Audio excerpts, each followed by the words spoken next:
What the fuck, man? Well, here's part 2.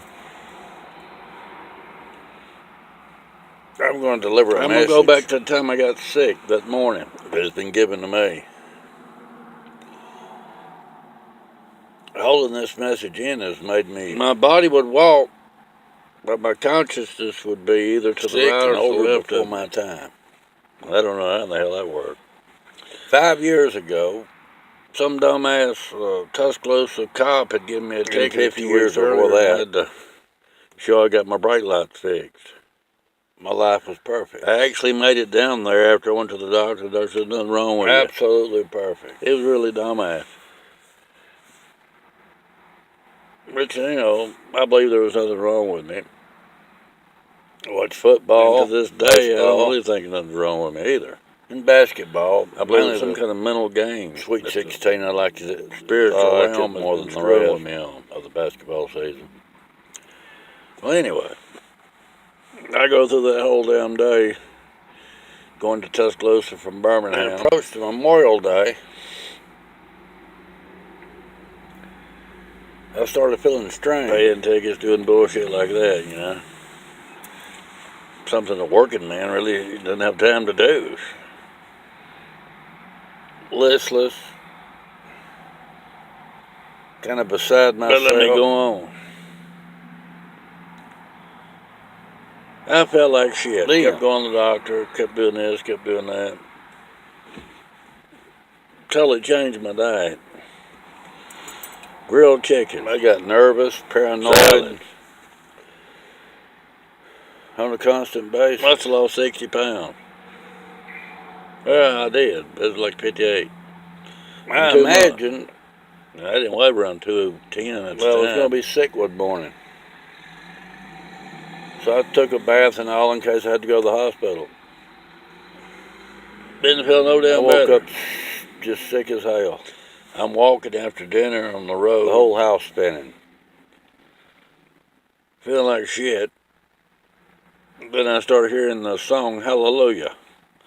It was a cappella, no instruments, nothing playing.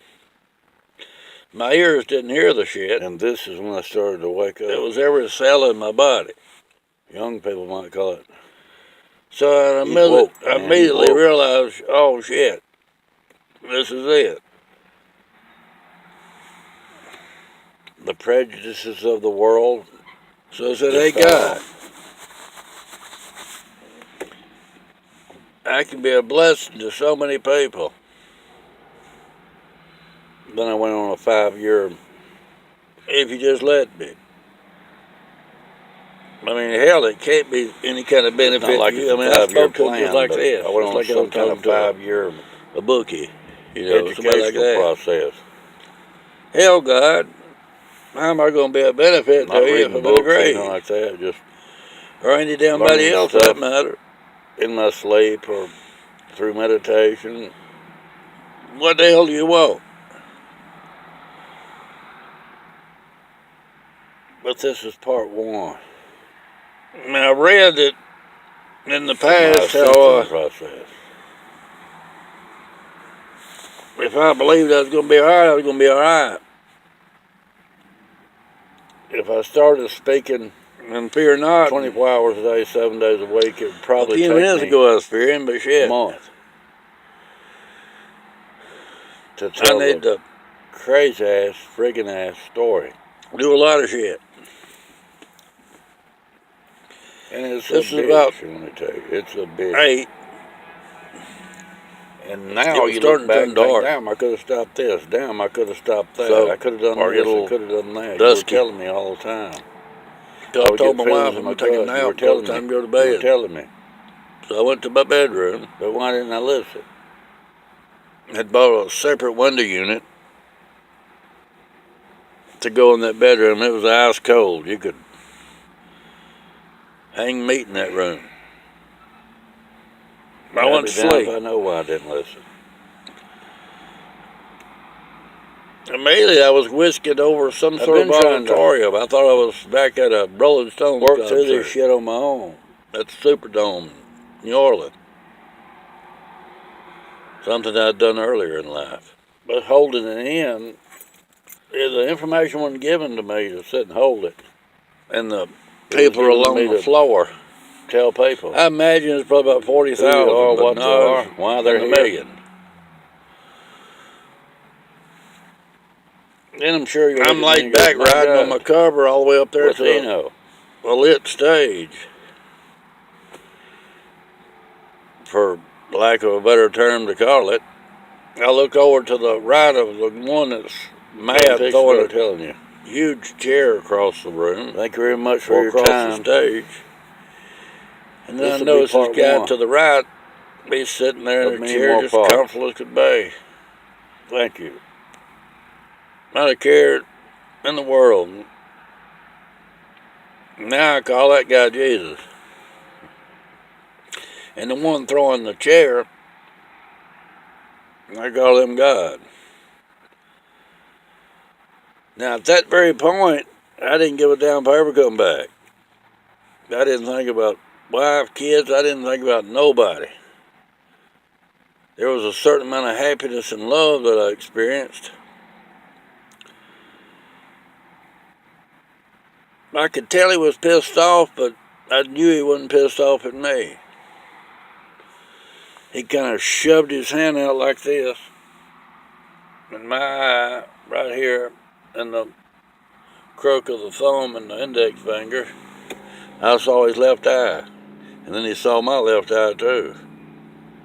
But as he shoved his hand forward, I woke up in my bed.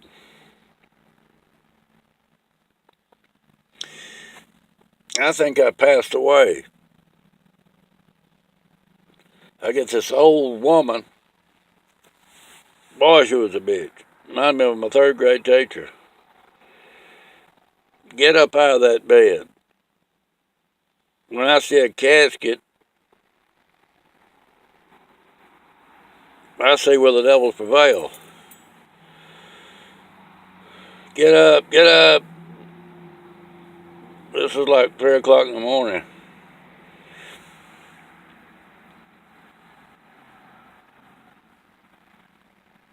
Get in the bathtub. There was water everywhere. I didn't know if it was piss or what.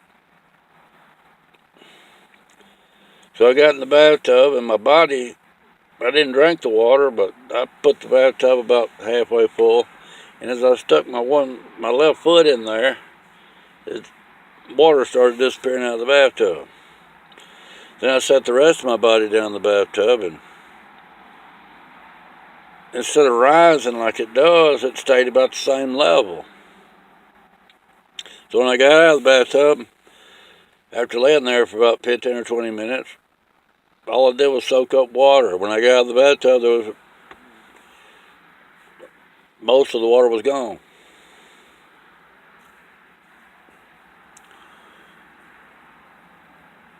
Shit again.